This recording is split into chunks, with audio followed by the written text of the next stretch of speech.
Good morning, नमस्ते India. मैं आपका दोस्त, आपका होस्ट, आप सभी को स्वागत करता हूँ। Justification by faith and evangelistic media ministry प्रस्तुत करता है हर दिन का शुरुआत खुदा के वचन के साथ। दैनिक वचन बचना और बचाना में आज शुक्रवार 14 अक्टूबर 2022। आज का विषय है सही योजना। सही योजना हमारे जीवन में होना बहुत जरूरी है और वचन लिया गया है मत्ती का पुस्तक 5:8। यहाँ पे इस प्रकार लिखा गया है, धन्य है वे जिनके मन शुद्ध है क्योंकि वे परमेश्वर को देखेंगे। वचन पढ़ाई समय पे खुदावन आशीष करे। लेकिन लॉर्ड सेज, खुदावन कहता है कि धन्य है वो लोग जिनके मन शुद्ध है। हमारा मन जब शुद्ध होता है हम इंसान अच्छे सोचने लगते हैं। जब हमारा मन शुद्ध होता है हम शुद्ध हो जाते हैं, हम अच्छे होते हैं। हमारा खुशहाली, हमारा जो चेहरा है उसमें नज़र आता है। लेकिन जब हम उदास होते हैं वो हमारा चेहरा में नज़र आता है, वो हमारे जीवन में, निजी जीवन में प्रॉब्लम लेके आता है, मुसीबतों को बुलाता है। सो हमें परेशानी में नहीं रहना चाहिए। हमें भले मन, शुद्ध मन होना बहुत ज़रूरी है।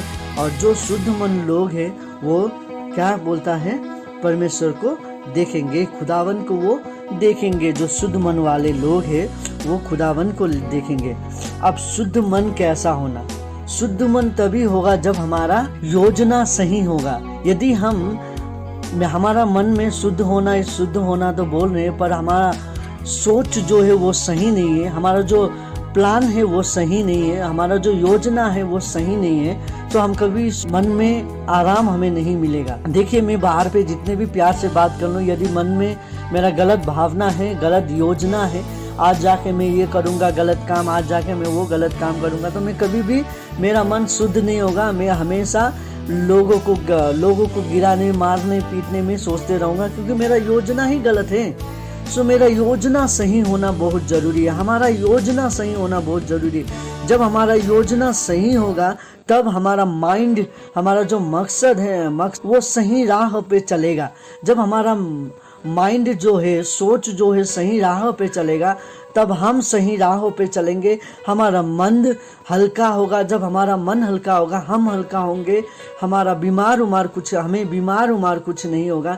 इस तरीक़ा से हम हमारे जीवन में बढ़ेंगे। और इसमें जब हम मत्ती का पुस्तक में हम जब देखते हैं, मत्ती का 5, 6, 7 का जब हम पुस्तक देख, किस तरीक़ा से यीशु ने अपना जीवन को बिताया और वो हमें जीने के लिए सिखाता है। और आज तक जो लोगों ने किया है और बहुत सारे लोग नहीं किया है। बहुत सारे लोग अपने जीवन में इसको एक परीक्षा का रूप में भी लेते हैं और वो उसमें खड़ा होके भी दिखाते हैं। खुदावन ने हमें क्या करना चाहिए, क्या नहीं करना चाहिए, खुदावन ने सब कुछ जो उसने किया उसी तरीका से, जो हम कहते हैं कार्बन कॉपी, वैसा ही हमें करना है बोल के उसने हर एक 5 और 6, 7 जब हम पढ़ते हैं मत्ती का पुस्तक, वहाँ पे हमें दिखाया गया है कि हमें भी उस तरीका से करना है बोल के हम देखते हैं। हम जब उदास होते हैं उस समय में हमें चमकना बहुत जरूरी है। अंधेरा में हमें चमकना बहुत जरूरी है। हमें जब कोई इग्नोर करता है तब हमें अपने आप को एक्सेप्ट करना बहुत जरूरी है बोल के हम ये जान सकते हैं। हमें हमारे पड़ोसी के साथ किस तरीका से एक अनबन में भी कैसे मिलजुल के रहना चाहिए वो सिखाता है। हमें अपना दुश्मन से प्रेम करना चाहिए बोल के हमें ये सिखाता है। हमें हमारा जो जीवन है वो एक अच्छी तरीक़ा से बिताना चाहिए बोल के बोलता है। और हमें जो हमारा मुसीबत है, हमारा जो टेम्पटेशन, हमें जो परेशानी आता है, वो सभी को किस तरीक़ा से उसको फेस करना चाहिए बोल के ये सब हमें सिखाता है, हमें मदद करता है ये सब चीज़ के लिए।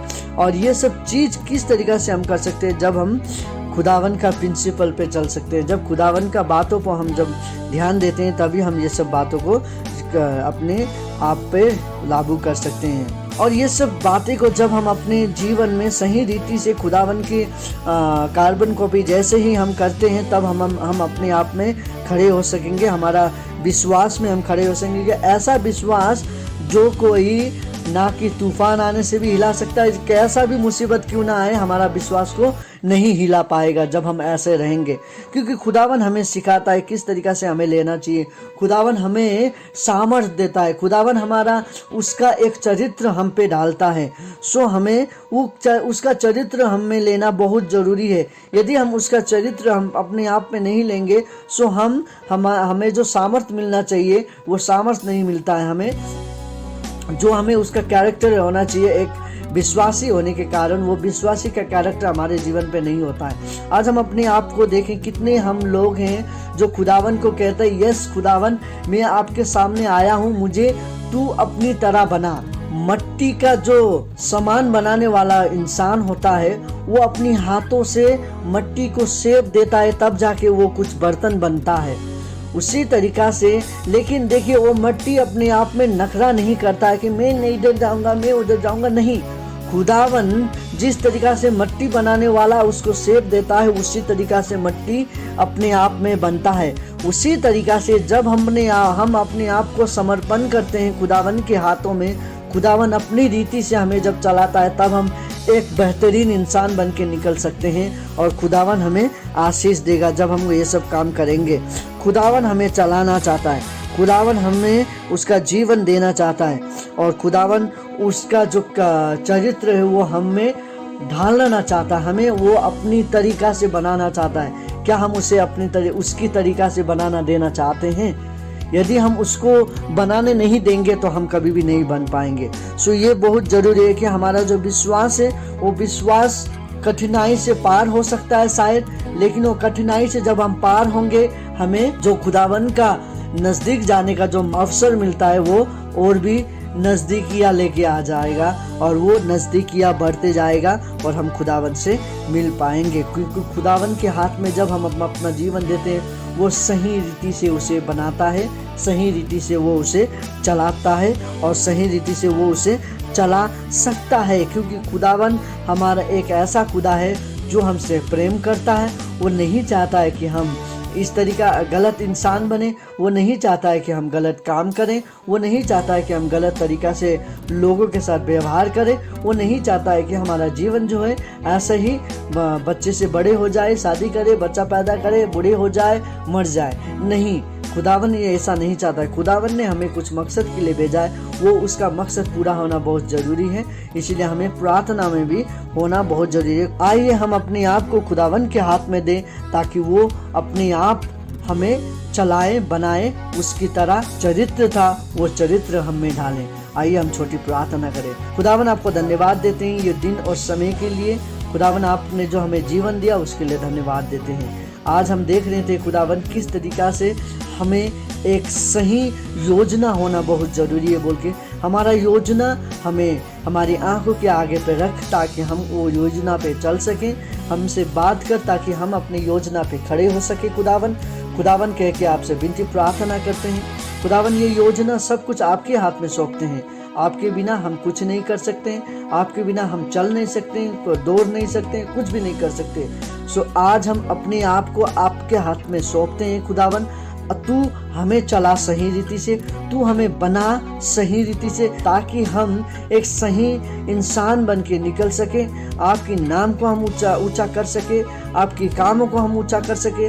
आपने जो योजना के लिए हमें बनाया है वो योजना पूरा हो सके और हमारा योजना आपके हाथ में दे दें। खुदावन आप ही उसे पूरा कर। आज जितने लोग प्रार्थना कर रहे हैं, आज कई लोग हैं खुदावन जो अपना योजना को नहीं समझ पा रहे हैं, उनके मन में आप योजना दे ताकि वो सही रीति से अपने योजना को समझ पाए और उसमें चल पाए बोल के आपसे छोटी विनती प्रार्थना करते हैं। आज जितने लोग बीमार हैं उसी को चंगाई कर, परिवार में परेशानी है चंगाई कर। बहुत सारे लोग घर में बीमार होने के कारण बैठे हैं, बेड में बैठे हुए हैं, उनके दवाइयों को उनको सभी को आशीष कर वो अच्छे होके आपकी स्तुति आराधना कर सके बोल के आपसे विनती प्रार्थना करते हैं। हम सभी का जीवन आपके हाथ में सौंपते हैं, मांगते हैं एकमात्र स्वयं विराजमान जीवित परमेश्वर पिता आपके एकमात्र मात्र पुत्र यीशु के उच्च और पवित्र नाम पे, आमीन। धन्यवाद। आप सभी को खुदावन उसके हाथों से बनाना चाहता है। हम सभी उनके हाथों द्वारा बने हुए लोग हैं और भी हम जब उसके हाथ में अपने आप को समर्पण करते हैं वो सही रीति से हमें चला सकता है और हम जब उनके हाथ द्वारा बनते हैं हम सही इंसान बनते हैं, सही कैरेक्टर, सही योजना, खुदावन का चरित्र हमारे ऊपर आ सकता है। खुदावन आपको, आपके परिवार, आपके पड़ोसी को, सभी को आशीष करे, उसके छत्र छाया में रखें। आप सभी का दिन शुभ हो।